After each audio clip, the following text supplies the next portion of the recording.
धमकी पर उतर आया है, जिससे सियासत गर्मा गई है। आरजेडी सुप्रीमो लालू प्रसाद यादव की बेटी मीसा भारती का यह कहना है कि अगर जनता का आशीर्वाद मिला और हमारी सरकार आई तो प्रधानमंत्री मोदी समेत बीजेपी के कई नेता जेल में होंगे। इस पर बीजेपी भड़क गई और इस पर बिहार के जो डिप्टी सीएम हैं विजय सिन्हा वो पलटवार करते हुए नजर आए। उन्होंने कहा कि कौन जेल में है और कौन बेल पर और कौन जेल जाएगा, चुनाव के बाद सबका हिसाब होगा। आज इसी पर कर रही हूं प्रहार कि जैसे जैसे चुनाव नजदीक आ रहा है वैसे वैसे नेताओं के शब्द बाण जो हैं वो किस तरह से और तीखे होते चले जा रहे हैं। लेकिन क्या कुछ और उस रैली के जरिए प्रधानमंत्री नरेंद्र मोदी ने चुटकी ली और साथ ही साथ अगर हम यहां पर बात करें चाहे विपक्ष की, वो किस तरह से धमकाते हुए यहां पर या इस अंदाज में नजर आ रहा है। सिलसिलेवार तरीके से हम आपको ये बताते हैं। पहले विकसित भारत का मोदी मंत्र की यहां पर हम बात करते हैं कि देश में मजबूत विकास चरम पर है। 3 तलाक के खिलाफ कानून बनाया, ये वो तमाम उपलब्धियां जिन्हें गिनवाते हुए नजर आए प्रधानमंत्री मोदी। मजबूत सरकार से आतंकवाद साफ हुआ है। मोदी ने जो गारंटी दी उसे पूरा भी किया। मोदी की गारंटी ही अपने आप में गारंटी है। कांग्रेस राज में सीमाएं सुरक्षित नहीं थी, ये एक बड़ा प्रहार किया विपक्ष पर, कांग्रेस पर स्पेशली। भारत दुश्मनों को घर में घुसकर अब मारता है, ये नया भारत है और आज सैनिकों के पास सभी सुविधाएं हैं। सही नीयत से सही नतीजे आते हैं। देश को भ्रष्टाचार से मुक्ति मिलनी चाहिए। कांग्रेस ने राम के अस्तित्व पर सवाल उठाए। ये वो तमाम सिलसिलेवार तरीके से बड़े पॉइंटर्स जिन पर हमला बोलते हुए प्रधानमंत्री नरेंद्र मोदी नजर आए। लेकिन एक छोटी सी रिपोर्ट आपको दिखाती हूं, फिर उसके बाद तमाम खास मेहमान हमारे साथ जुड़ेंगे जिनसे हम करेंगे इस पर विस्तार से चर्चा।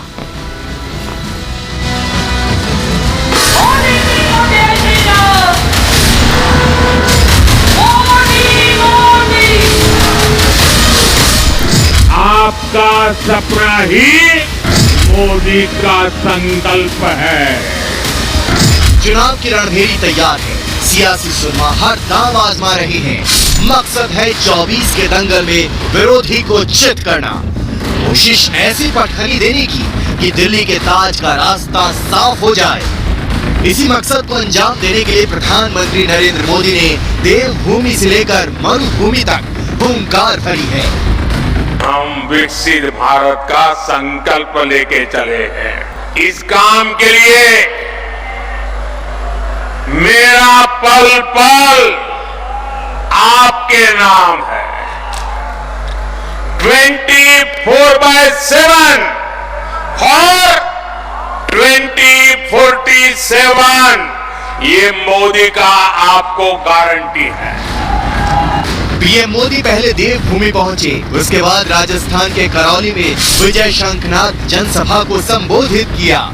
चुनाव की घोषणा के बाद पीएम मोदी का ये दूसरा उत्तराखंड दौरा है।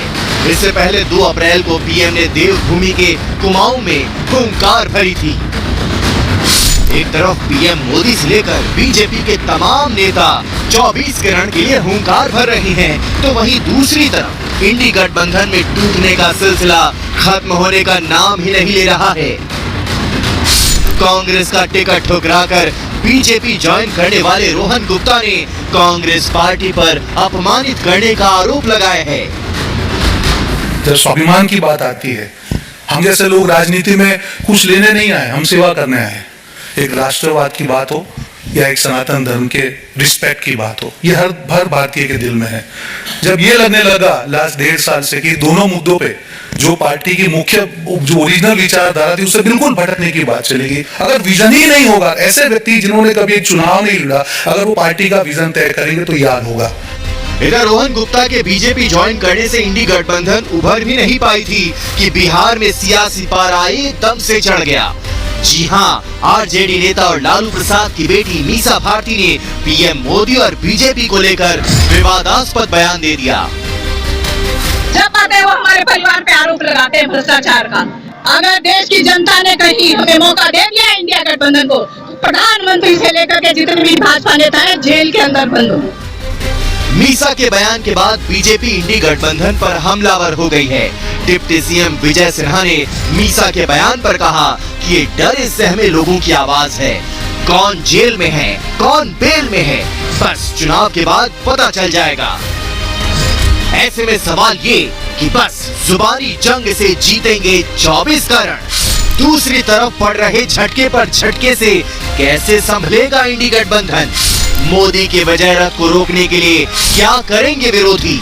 अपनी बयानबाजी से पार्टी को कितना डेंट पहुंचा रहा इंडी गठबंधन?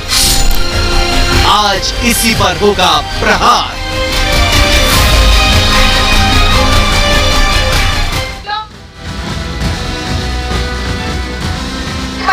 भाई बहनों, एक कमाल की बात हुई है। अनीता मंगल जी हमारी मेयर ऋषिकेश, मधु चौहान जी हमारी जिला पंचायत की अध्यक्षा। नेताओं के अलग अलग रंग देखने को मिल रहे हैं, नेता पाला भी बदल रहे हैं। बड़ी जबरदस्त तरीके से पाला बदलने का जो खेल है वो भी जारी है, और जो एक के बाद एक झटके लग रहे हैं वो सबसे ज्यादा कांग्रेस को ही लग रहे हैं। ये इतने झटके कांग्रेस में ही क्यों आ रहे हैं? ये भूकंप जो आ रहे हैं एक के बाद एक, रीजन अलग अलग बताए जा रहे हैं, लेकिन क्या कारण है कि विपक्षी दलों में भी कांग्रेस जो सबसे बड़ी पार्टी या कहिए कि उस गठबंधन की एक धुरी है, उसी में ये झटके सबसे ज्यादा क्यों देखने को मिल रहे हैं? इसी पर बात करने के लिए हमारे साथ इस वक्त मौजूद हैं प्रोफेसर गौरव वल्लभ, जिनको आपने कई टीवी डिबेट्स में एकदम दहाड़ते हुए सुना होगा। सामने वाले जो विरोधी हैं या जो भी प्रवक्ता हैं उनको एकदम पस्त करते हुए सुना होगा। मतलब एकदम तहलका मचा दिया है प्रोफेसर गौरव आपने, और जो पुराने पूर्व कांग्रेसी आप इनको कहिए और नए नए भाजपाई हुए हैं, तो भाजपा में दोस्ती हो गई आपकी? वो 1 ट्रिलियन वाले मिले आपको कि नहीं मिले? देखिए, आपने जो सवाल पूछा कि नेता बदल रहे हैं, गौरव वल्लभ नहीं बदला है। गौरव वल्लभ तो 6 साल पहले जब कांग्रेस ज्वाइन करी थी, जब कांग्रेस के 42 सांसद थे, तब भी सनातन के विरोध के नारे वालों के लिए बोलता था कि ये गलत है। तब भी भगवान राम की प्राण प्रतिष्ठा में नहीं जाने वालों के लिए बोलता था ये गलत है। तब भी भगवान राम के लिए जो गालियां देते थे उनको बोलता था गलत है। तब भी कहता था कि लिबरलाइजेशन, प्राइवेटाइजेशन, ग्लोबलाइजेशन देश के लिए जो पीवी नरसिम्हा राव साहब की सरकार लाई वो जरूरी था। तब भी बोलता था बस करो, अंबानी और अडानी को गाली देने से देश के लोगों का समर्थन नहीं मिलेगा। तब भी बोलता था कि अंबानी को अगर सुप्रीम कोर्ट ने क्लीन चिट दे दी है तो बस करो। तब भी बोलता था कि अडानी को सेबी ने क्लीन चिट दे दी है तो बस करो, कहीं तो रुको, कहीं तो वक्त क्यों लग गया? आपको मैं बताऊं हिमानी जी, जब सितंबर अक्टूबर में पहली बार कांग्रेस के नेता और कांग्रेस के अलायंस के नेता ने सनातन को गालियां देनी चालू करी, मैंने तब भी कहा कि इस पे चुप्पी तोड़ो, लिख के, और सबको बोला। मैं आपको नाम नहीं बताऊंगा, पर मैं कह रहा हूं आपके जहन में जितने कांग्रेस के नेता है सबको जाके बोला। लेकिन गाली तो डीएमके वालों ने दी। कांग्रेस के भी कुछ नेताओं ने दी, कांग्रेस के भी कुछ नेताओं ने दी। चुप्पी तोड़ो। आप इसको मौन स्वीकृति नहीं दे सकते इन गालियों को। मैंने तब भी कहा कि जब तक भगवान राम की प्राण प्रतिष्ठा में नहीं जाओगे, जब तक प्रभु राम के दर्शन करने नहीं जाओगे, मैं आपके लिए टीवी पे नहीं जाऊंगा। 4 महीने से for last 4 months I had not done a single debate.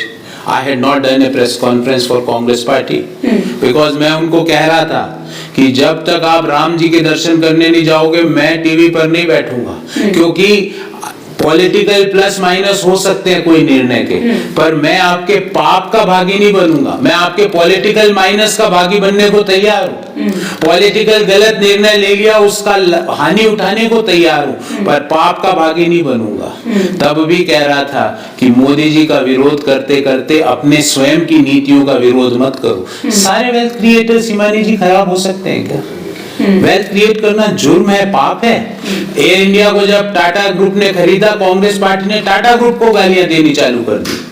मैंने रोका उनको तब भी, और ऐसे 4 महीने से ऐसे द्वारे द्वारे गया उन लोगों के जैसे नौकरी मांगने आया हूं कि मुझे नौकरी पे रख लो अपने यहाँ। तो यूं तो गौरव वल्लभ ने और भी कई तमाम बातें यहाँ पर कही, वो भी हम यहाँ पर चर्चा करेंगे। तमाम खास मेहमान पहले तो मेरे साथ जुड़ चुके हैं, फटाफट से परिचय मैं करवा देती हूँ। इस वक्त हमारे साथ बीजेपी के स्पोक्स पर्सन नीति जैन इस वक्त हमारे साथ जुड़ी हुई हैं। साथ ही साथ हमारे साथ अभिजेश अवस्थी जी इस वक्त जुड़े हुए हैं। यहाँ नोएडा स्टूडियो से हमारे साथ विशाल मिश्रा जी बतौर पॉलिटिकल एनालिस्ट जुड़े हुए हैं। संजय मिश्रा जी यहाँ हमारे साथ जुड़े हुए हैं। वरिष्ठ पत्रकार प्रेम कुमार जी इस वक्त हमारे साथ हैं, और दुष्यंत नागर जी भी इस वक्त हमारे साथ जुड़े हुए हैं। लेकिन दुष्यंत नागर जी, शुरुआत आप ही से करूंगी, क्योंकि कई बातें यहाँ पर गौरव वल्लभ करते हुए नजर आए, तमाम तरह के आरोप जो हैं वो भी यहाँ पर करते हुए नजर आए। उस पर आप क्या कहेंगे, आपकी पहली प्रतिक्रिया? देखिए, बिल्कुल एक इंडिविजुअली उनको अधिकार है अपनी जो उन्होंने आस्था जिस तरह से प्रकट की है भगवान के प्रति और कह रहे हैं कि मैं इसलिए पार्टी छोड़ के आया हूँ, उस पे मैं उनकी आस्था के ऊपर कोई सवाल नहीं करूंगा। लेकिन मेरे को एक ही सवाल उनसे करना है और एक ही मुझे ऑब्जेक्शन है कि जब भगवान राम के मंदिर का प्राण प्रतिष्ठा समारोह हो रहा था तब आप क्यों नहीं आए सामने आके बोलते, खुलकर बोलते। आज तो चुनाव है, चुनाव में तो बहुत सारे लोगों को टिकट नहीं मिला, वो भी बदल रहे हैं, बहुत सारे कारण हैं। तो आज आप भगवान राम का रक्षा कवच धारण कर रहे हैं, समय चुनाव का है, राम के समय पे 22 जनवरी को आप आते सामने खुल के कहते कि मैं जा रहा हूँ और स्वयं वहां उपस्थित होते उस समारोह में। कि उदयपुर में थे उस वक्त वो नहीं, तो क्यों नहीं वहीं जाते? आचार्य प्रमोद कृष्णम गए तो उसी तरह जाते तो आपकी बात की प्रामाणिकता होती। आज आप कोरी राजनीति कर रहे हैं, नंबर स्कोर कर रहे हैं, देश इस बात को समझता है। दूसरा में एक और कांग्रेस के प्रवक्ता जाती है पार्टी में, सुनी क्यों? बिल्कुल सुनी जाती है। तो सुनाए किनको? ये तो सुनने वाले थे खुद ही। सुनाए किसको? यही तो सवाल है, क्योंकि वो ये कह रहे हैं कि 5 पावर सेंटर्स हैं, उन्होंने नाम भी गिनवाए। आगे भी अगर 5 पावर सेंटर होना कोई बुरी चीज है, लेकिन आपस में ही टकराव होना बुरी चीज है। कोई टकराव नहीं है। और मैं बताना चाहता हूँ 5 नहीं, 35 पावर सेंटर है। अच्छा। और पीसीसी प्रेसिडेंट भी प्रदेश में एक पावर है। और ये मैं समझता हूँ लोकतंत्र के लिए ये अच्छा है। ये बुरा कैसे? एक पावर सेंटर होना अच्छा है, मतलब एक तानाशाह हो, बाकी सब नारा लगाएं। और हम तो चाहते हैं ये 35-50 हो। अच्छा। कम से कम 50 बड़े देश भर में लीडर हो जो जिनके यहाँ कार्यकर्ता जाए, अपनी बातें कहे, अपना मान, अपना काम करवाए, अपनी मांगे मनवाए। तो दूसरे प्रवक्ता के बारे में मैं और बोलना चाहता हूँ, अगर मुझे थोड़ा अनुमति दें। जिन्होंने कहा सारा समय आप ले जाइएगा तो फिर बाकी क्या करेंगे? विषय हमारे लोगों से संबंधित। ठीक है, कंप्लीट कर लीजिए। तो उन्होंने रोहन गुप्ता जी ने कहा कि जो कभी चुनाव नहीं लड़े। अरे भाई, चुनाव लड़ने वाले तो ऐसे ऐसे नेता हैं जो आज भाजपा से चुनाव लड़ रहे हैं, कल कांग्रेस से लड़ते हैं। वो कह रहे 30 साल से एक ही शख्स है, मैनिफेस्टो लड़ते हैं। तो क्या जो चुनाव लड़ते हैं वही राजनीतिक दिशा तय करेंगे? ऐसा कैसे संभव है? फिर वो आज कांग्रेस की दिशा तय कर रहे हैं, परसों भाजपा की करेंगे। ऐसा नहीं होता। निष्ठा के साथ जिसके अंदर विचारधारा की दृढ़ता है और जो देश के को सशक्त बनाने की विचारधारा है क्या, मुझे तो ये समझना है संजय जी, क्योंकि आपके जो लोग हैं जो तमाम, सुनिए तो सही, क्योंकि आपके गठबंधन के सहयोगी क्या कह रहे हैं, INDIA जो आपका गठबंधन है उसको जिताने की कहीं से कहीं तक कोई मंशा नजर नहीं आ रही। वहां तो ये मंशा नजर आ रही है क्योंकि मीसा भारती कह रही है कि मोदी को जेल में डालेंगे। संजय जी, गारंटियां ये जो दे रही है, ये जिताने फोकस बता रही हूँ सर, आपका फोकस इस पर नहीं है कि हम जीते, फोकस इस पर है कि मोदी को जेल भेजें। जीतने पे है और इंडिया अलायंस जीतेगा। नहीं तो सर जब आइएगा तभी तो बात आप फिर मैं उस पे भी आपका अनुमति हो तो मैं टिप्पणी कर देता हूं। नहीं, आप जरा संजय जी फिर नीति जन और बाकी मेहमानों का भी सर एक छोटा संजय जी जिस बिहार की नेता की स्टेटमेंट पे आप वोट कर रही हैं, भाई उनसे जरा पूछ लेते कि उन्होंने ऐसा बयान क्यों दिया। और देश में जब देश के प्रधानमंत्री वोट ही इसी बात पे मांग रहे हो कि ये इसको जेल होगा,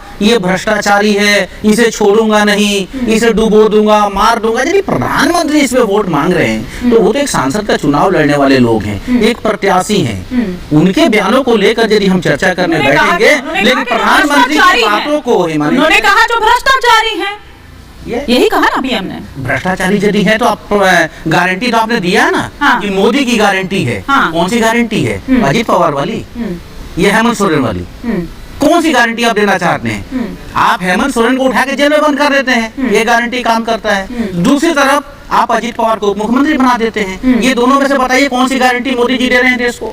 ये तो देखता ही करना होगा। आप हेमंत बिस्वा शर्मा को मुख्यमंत्री बना देते हैं, दिल्ली के मुख्यमंत्री को जेल में बंद कर देते हैं, ये कौन सी गारंटी है? दूसरी बात, तो देश की जनता वोट करने जा रही है, प्रधानमंत्री जी की घबराहट, भारतीय जनता पार्टी की बेचैनी साफ साफ दिख रही है और जनता भी साइलेंट बैठी हुई है। वो अपने इस बार वोट के अधिकार से भारतीय जनता पार्टी की नीति जी कुछ रिएक्ट करना चाह रहे हैं। नीति जी बेचैनी तो उन लोगों की है ना जो बिना बात पे पीएम को, जो खुद बेल में बाहर रहकर पीएम को जेल में डालने की बात कर रहे हैं। सीधी सी बात ये है कि आप लोगों की जो ये भ्रष्टाचारियों की बारात निकली है, आप लोगों को पीएम को चुनने की प्रक्रिया वही है जो सीएम को चुनने की प्रक्रिया है। आप लोगों की नहीं, पीएम को चुनने की प्रक्रिया वही है जो सीएम को चुनने की प्रक्रिया है। आपने सीएम को कलर बना दिया और पीएम को भगवान बना दिया।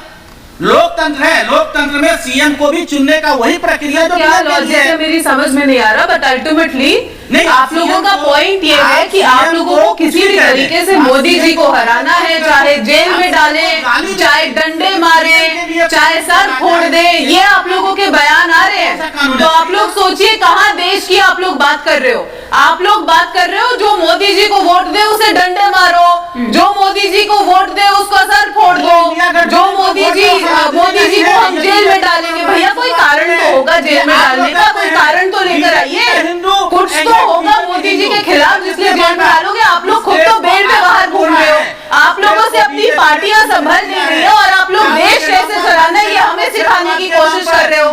सर आप लोग पहले घर जाओ और अपनी पार्टियां संभालने की कोशिश करो, उसके बाद हमें बताना कि देश कैसे चलाना है और दुनिया कैसे चलानी है। और इस बार की आपकी गारंटी जो 210 का तेल है वो 420 का होगा, जो 40 का आटा है वो 80 पे पहुंचाएंगे। ये जो तमाम चीजें आप उठाते हैं ना सर, ये सिर्फ यही दिखाई देते हैं, ये जितने भी मुद्दे आप गिनवाते हैं ना, ये सिर्फ यही नजर आते हैं। अभी कोई एक बड़ी रैली आप लोगों की साझा कोई यहाँ पर नजर नहीं आती है। पहले चरण का मतदान होने वाला है, कहीं भी आप दिखा दीजिए, कहाँ है, दिखते क्यों नहीं है सर? और आपके राहुल जी क्या कर रहे हैं जब ऐसे समय में भी वो दिखाई नहीं दे रहे हैं, तो फिर कब दिखाई देंगे? रैलियां हो रही है, राहुल जी लगातार हाँ सर, अंदर किसी चार दीवारी में कर रहे हैं रैली, मीडिया दिखाता नहीं है। अच्छा, आप कहते हैं कि रैली नहीं करते, ठीक है, अभी इतनी बड़ी बड़ी रैलियां हो यात्रा दिखा कि नहीं दिखाई मानी जी? वो 4000 किलोमीटर की यात्रा की किस लिए थी सर आपने? की किस लिए थी पर आपने? आप अपनी पार्टी को नहीं बचा पा रहे हैं, अरे पार्टी को नहीं बचा पा रहे हैं।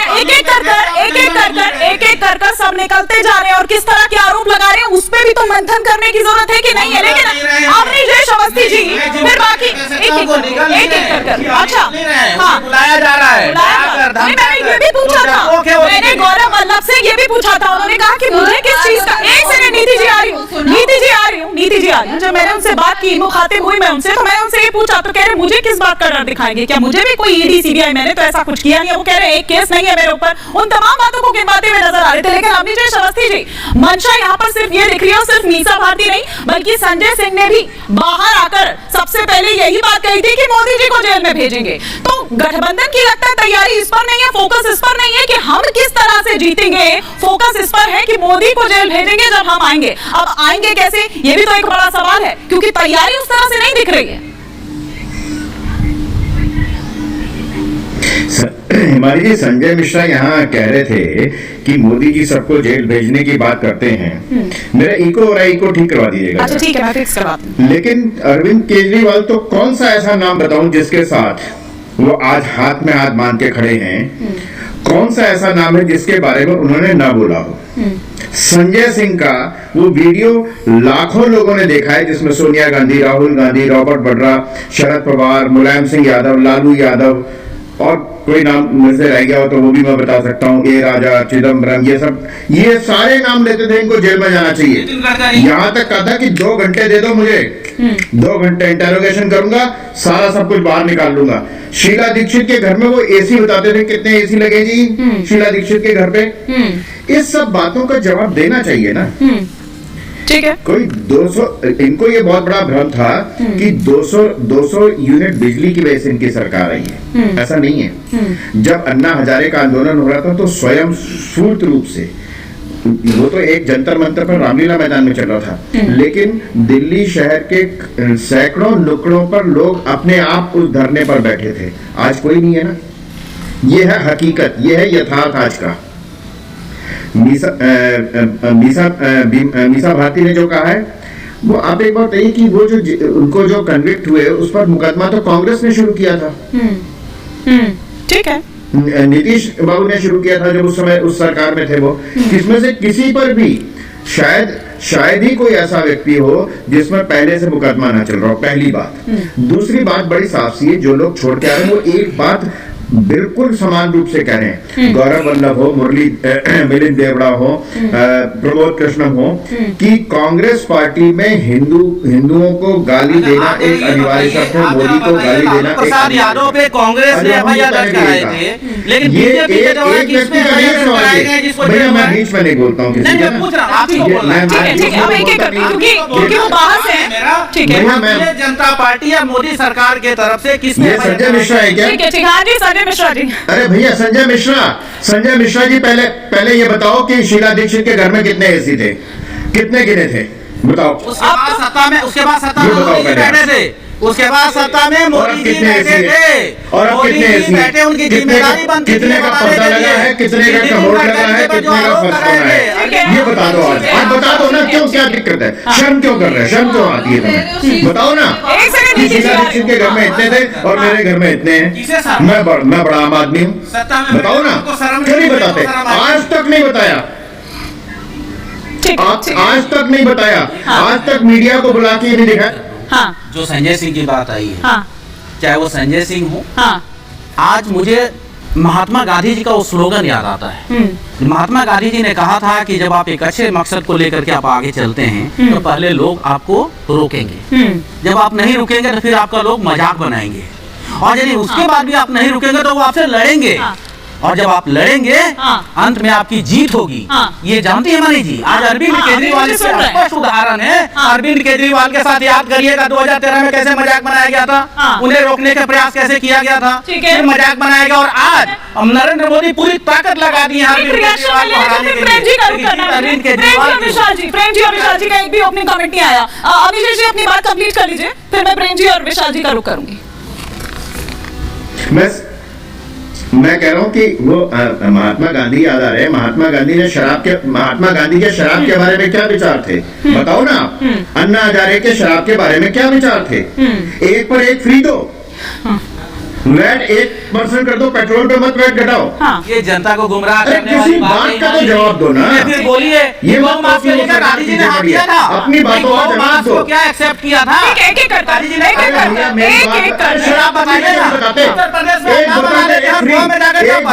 फ्री का मुझे जवाब दे दो, गुमराह करिए, एक पर एक फ्री का जवाब, ये जवाब मुझे ये बताओ, एक पर एक फ्री का जवाब क्या है, एक पर एक फ्री का जवाब क्या है, मुझे ये बता दो, एक पर एक फ्री का जवाब दे दो, एक पर एक फ्री का जवाब, एक बोतल फ्री तो दूसरी फ्री मिलेगी, ठीक है ये बताना। आए थे बिजली फ्री देने, ठीक है, आए थे बिजली फ्री देने और देने लगे शराब फ्री, को आपने 60 पे कैसे पहुंचाया। मैं आपको जरा यहाँ पर रोक रही हूँ, एक बार जरा प्रेम जी और विशाल जी का भी ओपनिंग कमेंट आने दीजिए प्लीज, फिर उसके बाद मैं दोबारा सेकंड राउंड में आऊंगी। लेकिन प्रेम जी आज तो पीएम मोदी चुटकी लेते हुए भी नजर आए, यूं तो हर रैली में ही वो चुटकी ले रहे हैं, लेकिन वो ये भी कह रहे हैं कि जो विपक्ष है वो सुस्त इसलिए नजर आ रहा है क्योंकि उनके एक प्रमुख जो हैं उन्होंने ये कह दिया कि भैया जब तक पीएम कैंडिडेट घोषित नहीं करोगे, उस तरह से नहीं दिखाओगे, तब तक मैं कैंपेनिंग नहीं करूंगा। कौन हो सकता है?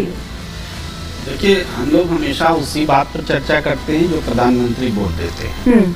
इस देश में सर्वे आ रहे हैं, CSDS का सर्वे आया है, महंगाई और बेरोजगारी ये दो मुद्दे हैं, दोनों को जोड़ के 50% लोग इसको मुद्दा बना रहे हैं। महंगाई और बेरोजगारी जनता की नजर में इस चुनाव में सबसे बड़ा मुद्दा है, ये बात जरूरी है करना। एक बात मैं आपकी अनुमति से कहना चाहता हूं, जो अभी गौरव वल्लभ जी की जो बाइट आई उस पर एक टिप्पणी मैं करना चाहता हूं। गौरव वल्लभ जी ने कहा वेल्थ क्रिएटर को गाली देना। वेल्थ क्रिएटर किसको बोलते हैं? गौरव वल्लभ जी आप तो अर्थशास्त्री हैं। वेल्थ क्रिएटर इस देश की जनता है, ये वेल्थ एब्जॉर्बर है जिनको आप वेल्थ क्रिएटर बोल रहे हैं। लीडिंग नेशन जो वेल्थ वो हम लोग कैसे बने? आप मुझे ये बता दीजिए, आप लोग बेरोजगारी का डंका बजा रहे हैं, एक बार उनकी बात पूरी आ जाए, एक बार उनकी बात आ जाए, उसके बाद रिएक्ट करिएगा। अभी तो विशाल जी का ओपनिंग कमेंट भी नहीं है, आप बोलिए। विशाल जी को एक बार स्क्रीन मैं कह रहा हूँ वेल्थ क्रिएटर इस देश की जनता है। 22 लोगों के पास में जितनी दौलत है उतनी 70 करोड़ लोगों के पास में नहीं है। वेल्थ क्रिएटर आप समझिए, ये हमारे अर्थशास्त्र में बड़ा अजीबोगरीब तरीके से चीजों को देखने की परंपरा बन गई है। सोना जब महंगा होता है तो कहते हैं सोना चमक गया। ये आम नजरिया नहीं है, ये अमीरों के देखने का नजरिया है, कारोबारियों का नजरिया है, लेकिन आम नजरिया तो सोना उसकी से दूर चला गया। ये होता है जब आप नजरिया बदलेंगे तो आप अमर्त्य सेन होंगे, आप मनमोहन सिंह होंगे। इसलिए आम लोगों से जुड़ा हुआ नजरिया जब लाएंगे तो मनरेगा जैसी चीजें आएंगी और देश की अर्थव्यवस्था चलने लगेगी, जो पंगु हो जाया करती है मंदी के दिनों में। पैसा आम लोगों के बीच कैसे जाएगा, ये महत्वपूर्ण है। ये मैं गौरव वल्लभ जी को संदेश देना चाहता हूं कि आप वेल्थ क्रिएटर का मायने समझिए कि वेल्थ क्रिएटर है कौन। हाँ। जी विशाल जी, हिमानी जी बड़ी विडम्बना है। अभी मैं सुन रहा था प्रेम जी को, संजय जी को, और भी आपने बयान भी चलाया कि लालू जी की बेटी कह रही है कि वो जेल में डालेंगे। मतलब आज लड़ाई इस बात की नहीं है कि भ्रष्टाचार के खिलाफ कैसे लड़ा जाए। आज लड़ाई इस बात की है कि जब आदरणीय प्रधानमंत्री जी कहते हैं कि भ्रष्टाचारी को छोड़ा नहीं जाएगा, एक भी भ्रष्टाचारी को, तो आज सभी मिलकर उस भ्रष्टाचार को बचाने में लगे। मतलब मुद्दा नहीं है। गजब है। अब देखिए जरा, मैं एक एक तथ्य के साथ बात करूंगा। जो कह रहे हैं ये बात, उनसे आप पूछिए कि लालू जी के ऊपर जब मुकदमा चला तो क्या भारतीय जनता पार्टी की सरकार थी? जब करुणानिधि, जयललिता, शिबू सोरेन, इन सबके ऊपर जो मुकदमे हुए तो भारतीय जनता पार्टी की सरकार थी। और आज अभी यहाँ पे बयान दिया जा रहा है। तो मैं जो कहते थे कि बस ये 2 नंबर मिस कॉल करो और उसके खिलाफ तुरंत कार्रवाई होगी, भ्रष्टाचारी के खिलाफ। अजीत पवार के सुनिए तो, अपने मंत्री के खिलाफ कार्रवाई। डिबेट नहीं करना तो स्वस्थ करिए। नहीं, गुमराह मत करिए। अजीत पवार को सुनिए तो, अजीत पवार के भ्रष्टाचार का खुलासा किसने किया था? मंत्री को बिना मंत्री की बोलना है या बिना काम के बोलना है? इस्तीफा दिलवाया, भाषण देना है या जवाब देना है? अजीत पवार के घोटाले को किसने खोला? येदियुरप्पा को जेल से बाहर किसने किया? व्यापक घोटाले पे जांच किसने किया? अरे गजब है। आप ये बताइए, बड़े बड़े बयान देने वाले, ये फाइल जो याद करिए, मजेदार बात। प्रधानमंत्री। लेकिन ये बात तो ठीक है ना संजय जी। रामलीला मैदान में भ्रष्टाचार के खिलाफ लड़ाई की बात की गई थी। उसी रामलीला मैदान में सभी मिलकर एग्जैक्टली देखिए ये पॉइंट्स है। मैं आई दुष्यंत जी, लेकिन संजय जी नैतिकता की बात, ठीक है, नैतिकता की बात तो किया ही करते थे और उसी नैतिकता के ठीक एक लिस्ट पूरा बना देते थे। आप नेताओं को दोषी करार दे देते थे। आज आप कहते हैं कि अभी दोष सिद्ध नहीं हुआ है, लेकिन तब आप उन्हीं को एक सेकंड विशाल जी, आप ही की बात को आगे ले जाते हैं। दिया था।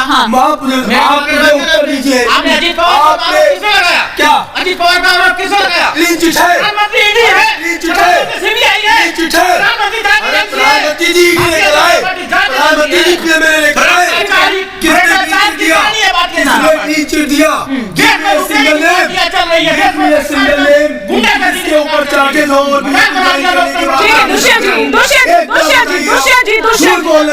ठीक है, आप बताइए, मैं चैलेंज करता हूँ, एक नाम बताइए, ठीक है, एक नाम विशाल जी मैं का जवाब ले लेती हूँ। दुष्यंत जी बहुत देर से रिएक्ट करना चाह रहे हैं। बात है नैतिकता की। जहाँ तक बात है नैतिकता की, मैं कहता हूँ कि जिन लोगों पे जिम्मेदारी से कहता हूँ मैं जेल जाऊंगा, टाइम लूंगा, अरविंद केजरीवाल से मिलूंगा, ये के जिम्मेदारी के साथ कहता हूँ। जिन लोगों पे भारतीय जनता पार्टी ने आरोप लगाया 2015 से, जिसे मुख्यमंत्री बनाया, उप मुख्यमंत्री बनाया, जेल से बाहर निकाला, सबको उसके ऊपर प्रूव करे कि वो लोग चोर है। नहीं तो ये अपने आप को साबित करे कि प्रधानमंत्री। ये तो अलग बात है, लेकिन दुष्यंत जी यही थे ना जो आप लोगों के, उसमें आप लोग भी थे, सबसे ऊपर आप ही लोग थे। वो लिस्ट आप ही थे, लिस्ट बना दी थी और दोषी करार दे दिया जाता था नेताओं को। और शीला दीक्षित का जिक्र तो अभी थोड़ी देर कर रहे थे ना पहले, अभिजीत शास्त्री जी भी वो इसी गिनवा रहे थे। भैया बता दीजिए कितने ये फाइल, ये डॉक्यूमेंट्स, ये होता था ना। तो आज सर वो नैतिकता कहाँ गई, ये पूछ रहा है हर कोई। सर ये आपके लिए भी पहला एक्सपीरियंस होगा इस तरह का, और हमारे लिए भी बिल्कुल है। लेकिन मैं ये कहना चाहता हूँ, अरविंद केजरीवाल ने किसी पे आरोप लगा के फिर उसको अपनी पार्टी में नहीं लिया। अच्छा, भारतीय जनता पार्टी पहले आरोप लगाती है, उसके बाद कहती है मेरे पास आ जाओ, मर्ज हो जाओ। जो नहीं आता है आप विपक्ष में क्यों बैठे हो अजीत दादा, आप उप मुख्यमंत्री बनिए। और अन्य नेताओं के नाम गिनाऊंगा, बहुत समय लग जाएगा, रोज हम इसको रिपीट करें अच्छा नहीं लगता। लेकिन देखिए, माफी तो कम से कम मिश्रा जी बनती है, माफी तो मांगनी चाहिए। जिसको पार्टी ज्वाइन करा रहे हो उससे पहले मिश्रा जी को मांगनी, उससे पहले माफी मांग लो। भाई रानी जी, भाई मुझे विनम्रता से ये कहे भाजपा प्रवक्ता और समर्थक कि देखिए हम आज इन्हें वापस ले रहे हैं, हमने इन पे आरोप लगाया था, हम उस आरोप के लिए माफी मांगते हैं। भैया कम से कम माफी तो मांग लो। आपका पता नहीं, आज आरोप लगा रहे हैं, कल को ज्वाइन करा लेंगे और ज्वाइन कराने के बाद में महत्वपूर्ण मंत्रालय थमा देंगे। दुष्यंत जी पूछ रहे, नीति जी वो पूछ रहे भ्रष्टाचारियों को बचा कौन रहा है, वो या आप अपनी पार्टी में लेकर, क्योंकि उधर वो जब जा रहे हैं तो सदाचारी हो जा रहे हैं।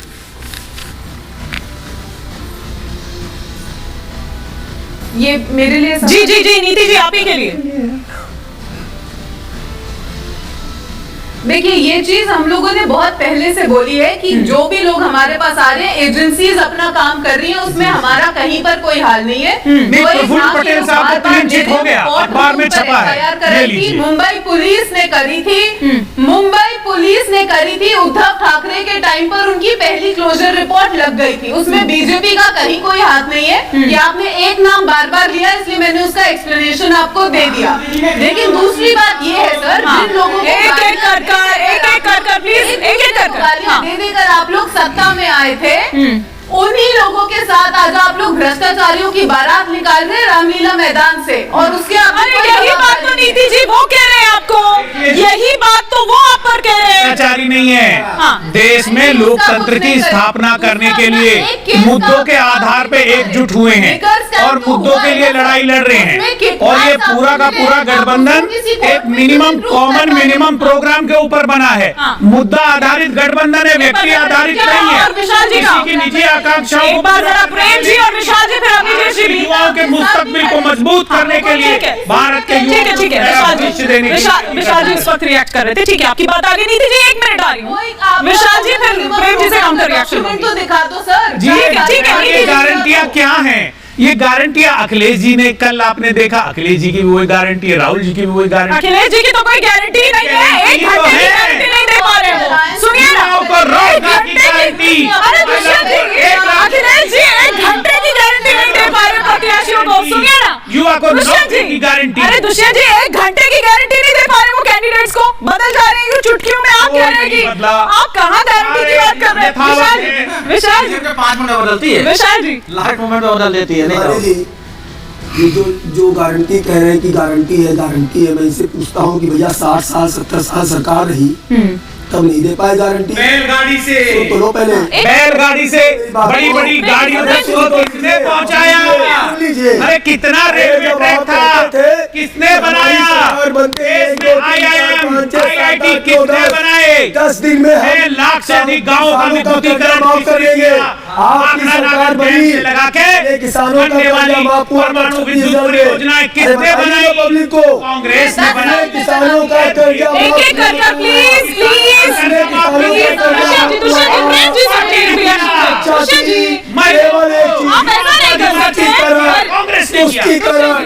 प्रेम जी का वक्त नहीं ले सकते। प्रेम जी का वक्त पूरा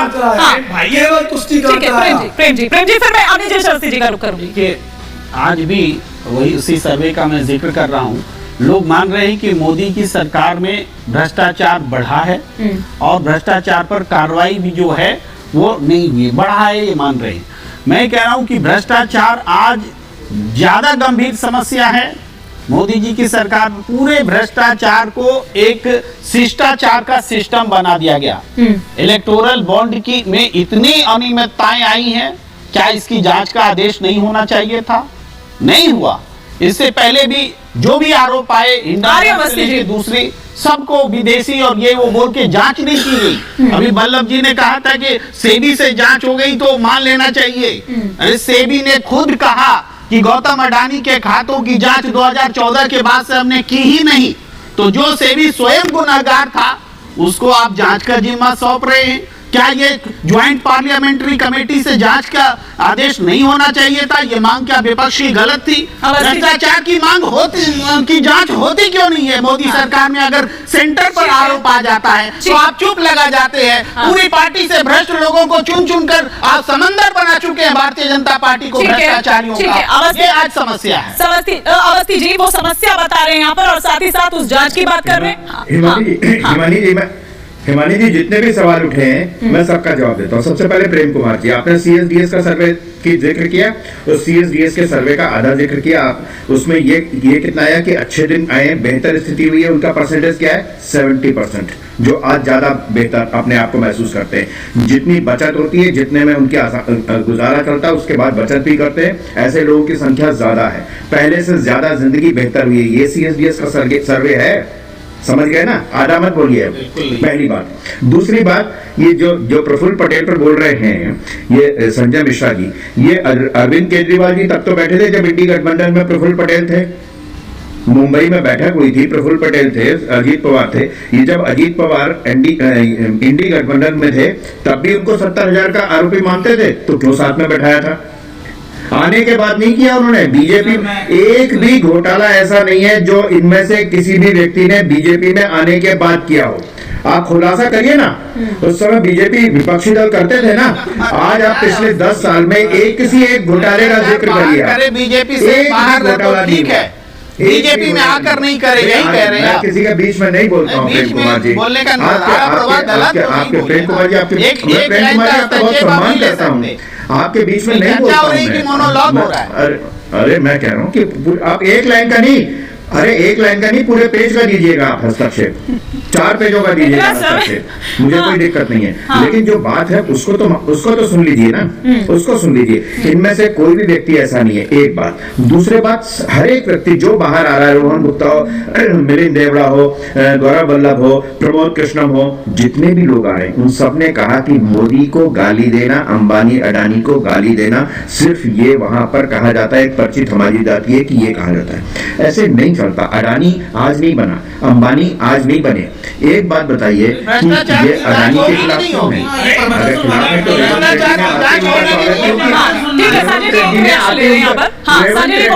तो स्वागत क्यों किया?